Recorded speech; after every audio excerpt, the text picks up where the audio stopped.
चाकून हातारानं तलवारनं मारलं. हा मिटलं होतं विषय त्यांनी खुन्नस धरून भावानी मारलं. बहिणीशी फोनवर का बोलतो म्हणून एका तरुणावर धारदार शस्त्राने वार करून गंभीर जखमी केल्याची घटना मंद्रुप येथे घडली. या प्रकरणी एका विरुद्ध मंद्रुप पोलीस ठाण्यात गुन्हा दाखल झाला आहे. सिद्धाराम मधुकर ख्याडे राहणार मंद्रुप तालुका दक्षिण सोलापूर असे गंभीर जखमी झालेल्या तरुणाचे नाव आहे. याबाबत पोलिसांकडून मिळालेली माहिती अशी की मंद्रुप टाकळी रस्त्याने सिद्धाराम ख्याडे हा मोटरसायकलवरून शेताकडे गुरुवारी 10 जुलै रोजी रात्री 11 वाजता निघाला होता. सातप्पा म्हेत्रे यांच्या शेताजवळ तो आल्यानंतर हल्लेखोराने त्याला अडवले. तू बहिणीशी फोनवर का बोलतो, तुला सोडणार नाही असे म्हणत मारू लागला.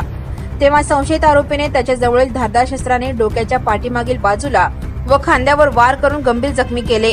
जखमी ख्याडे यांनी आरडाओरडा करताच आरोपीने तेथून पळ काढला. ओरडण्याचा आवाज ऐकून जवळील वस्तीवरील लोक धावत आले. त्याने ओळखून जखमी ख्याडे यांच्या भावास याची माहिती दिली. त्यानंतर त्याला गंभीर जखमी अवस्थेत रुग्णवाहिकेतून सोलापूरच्या शासकीय रुग्णालयात उपचारासाठी दाखल केले. फिर्यादीवरून एका तरुणाविरुद्ध मंद्रुप पोलीस ठाण्यात गंभीर जखमी करून खुनाचा प्रयत्न केल्याचा गुन्हा दाखल करण्यात आला आहे. माझ्या भावाला परवा दिवशी रात्री 11 तारखेला 11 साडे11च्या सुमारास अटक म्हणजे मुलांनी वाट्यात जाताना अडवून मारहाण केली. त्यासोबत मारहाण केली. एक 5-6 जण होते वाटतं. प्रमोद जोडमटे तो आहे ना, त्याचं नाव सांगितलं भावानी मला. तेव्हा मी तिथं झालं ना सगळं, भावाला घेऊन आलोय. घेऊन आल्यानंतर भावानी मला नाव सांगितलं. तेव्हा मी विचारलो त्याला, तिथं पट्टी वगैरे झाली. त्यानंतर विचारलो काय झालंय म्हणल्यानंतर भावानी म्हणला की असं असं प्रमोद जोडमटे मला वाटेत अडवून मारलंय, असं मला फोन का केला, म्हणजे माझ्या बहिणीला फोन का केला म्हणून त्यासाठी मारला त्याने वाटेत. हा, पोरगीचा भाऊनी मारला. प्रमोद जोडमटे म्हणून आहे म्हणजे तो किती मारला. दिवसा अगोदर मिटला होता? म्हणजे म्हणजे एक बैठक वगैरे असं झाली का? महिन्याच्या आसपास मिटला होता सगळा. मग मिटल्यानंतर तर सगळं क्लोज झालं. मग आमचा भाऊ बिंदास होता, काय नाहीये विषय नाही म्हणून. मग शेताला रात्री इथनं आमच्यापासून उठून रात्री 10-11 वाजता निघालाय. मग वाटेत त्याला अडवून मारहाण केली. तर मग त्यानंतर मारहाण झाल्यानंतर तो भाऊ उठला तिथनं. ते लोक साईडचे लोक आहेत ना, ते वरडावरडा केल्यानंतर ते पळून गेलेत लोक. पळून गेल्यानंतर मग माझा भाऊ उठून डोक्याला वगैरे बांधून गाडीवरती पुढे आलंय. पुढे आल्यानंतर त्याला कंट्रोल झालं. रक्त लय गळत होता. तिथं पूर्ण 10 टाक्या पडलेत त्याला. रक्त लय गळत होता. मग पुढे येऊन पडला. मग माझा मित्र तिथनं वाट्यात लोक गोळा झालते. माझा मित्र तिकडे चालला होता, वाट्याला शेताला चालला होता. त्याने मला फोन करून सांगितलं असं की तुझा भाऊ इथं पडलाय. मग मी गेलो. मग तोपर्यंत लोकांनी अँब्युलन्स बोलवून घेतला होता. मग त्याला सिव्हिलला येऊन ऍडमिट केला. मिटला होता विषय अजून मारण्याचं वगैरे काय हा मिटला होता विषय. त्यांनी खुन्नस धरून भावानी मारले. काय अजून कॉल वगैरे केलता का तुमचा भाऊ? नाही कॉल वगैरे नाही केला. आता काय पोलिसांनी काय सांगितलं? पोलिसांनी FIR घेतली आमची, पण पोलिसांनी लवकरात लवकर त्यावरती ऍक्शन घेतलं पाहिजे. गुन्हा त्याला दाखल झाला का? हो, गुन्हा दाखल झालाय. काल संध्याकाळी तो गुन्हा दाखल झालाय. मग लवकरात लवकर पोलिसांनी त्याला ऍक्शन घेतलं पाहिजे. त्याला अटक झालं पाहिजे. लवकरात लवकर अटक झालं पाहिजे ना. हा, हो. जे असेल ते पोलिसांनी लवकरात लवकर अटक केलं पाहिजे.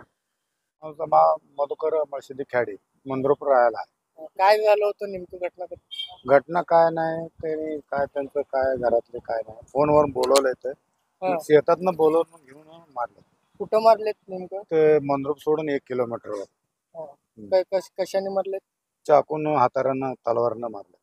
कशामुळे मारलेत? काय कारण काय? कारण काय काय थोडं फार होतं, ते काय आम्हाला माहित नाही.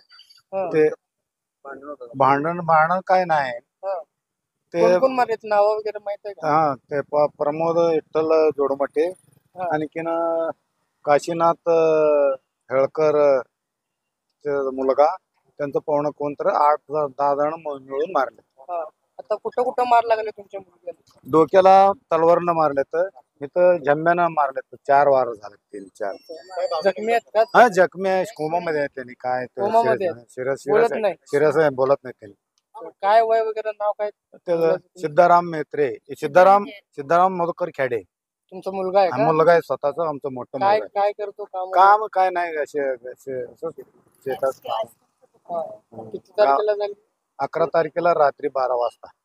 म्हणजे कशासाठी मारली? कोण होते समोरचे? काय तर कारण? जोडमटे म्हणून आहेत, त्यांनी हेळकर. ते 2-3 10 जण येऊन मारले. आणि कारण काय? म्हणजे कारण काय पूर्वीचा वाद होता? पूर्वीचा वाद मिटलं होतं. ते भाजपचं गौरीशंकर मेंढगुदले त्यांनी मिटवलं होतं. मिटवलंय म्हणून आम्ही बिंदास राहिलो. त्यांनी सांगितलं त्यांच्यावर नाही, वाद कशासाठी होता विठ्ठल? ते काय पोरीचं काय तरी लेपडा होतं ते सोडलं हा. म्हणून हे करणं. म्हणजे काय तर प्रेम हा, प्रकरण वगैरे?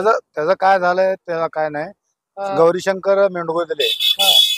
आणखीन रेवणसिद्ध मेंढगो दिले, संपादक काय तर आहे त्यांनी. हम्म. त्यांनी येऊन सांगितलंय आता काय करू नका, आम्ही सगळं मिटवून टाकतो, तुमचं तुम्ही बिंदास राहा म्हणून सांगितलंय. हा. आम्ही बिंदास आहोत. त्यामुळं त्यांनी येऊन ते फोन करून एकटा बोलवलंय. ते काय त्याचं नाव शेखर मैनाळे, हा. हा. आमचा मुला साप निघितलं ये म्हणून बोलून घेऊन मारले. त्यांनी शरप मित्र आहे, हा. हा. ते नाव सांगून त्यांना बोलून मारले. आता 7-8 जण. आता तुमची काय मागणी काय तुमची? काय मागणी नाही, त्यांच्यावर एफआर व्हायला पाहिजे, त्यांना अटक व्हायला पाहिजे, एवढंच आमचं मागणी आहे. हा. Subscribe now and press the bell icon. Never miss an